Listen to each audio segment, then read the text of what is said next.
Every kid in America learns this song. Marching bands play it. It's the actual state song of Connecticut. It wasn't written by an American. It was written by a British soldier as an insult to make fun of you. And somehow, that insult became one of the most patriotic songs in the country's history. Here's how a diss track became an anthem. Around 1755, the French and Indian War.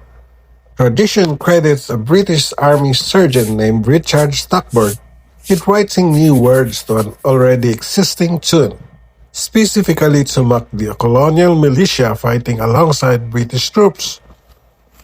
Doodle meant fool, simpleton, and the most famous line, sticking a feather in your cap and calling it macaroni, wasn't about pasta.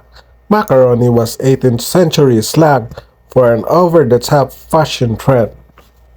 It's an insult song. Full stop. And British soldiers didn't just write it, they performed it loudly, especially while marching. There's a persistent account that British troops were playing this exact tune as they marched toward Lexington and Concord in 1775, needling the colonial militia they were about to fight. Imagine your enemy showing up to a fight while singing a song written specifically to insult you. Here's the turn. Instead of getting offended, the colonists do something almost nobody expects. They just take it. They start writing their own verses, turn it into their own marching song, start singing it right back at British troops, especially after wins. The exact song written to humiliate them becomes the soundtrack to their enemy's defeat. That's not just petty, that's a power move. Now, the twist inside the twist.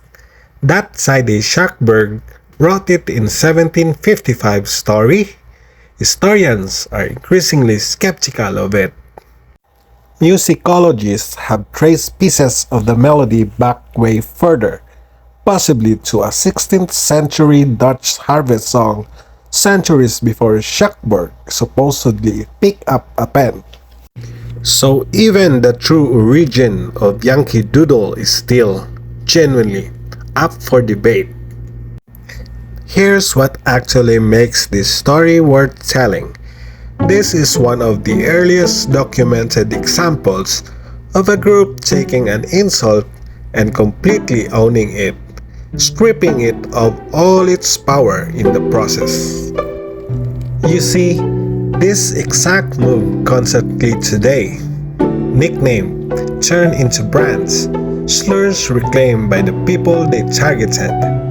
Turns out, Americans were doing this to their own national identity before there technically was a United States to have one. So next time you hear Yankee Doodle at a parade, remember what it actually is, a British insult, sung defiantly back at the people who wrote it, so many times and for so long that eventually nobody remembered it was ever supposed to be meant. Maybe that's the most American part of the whole story.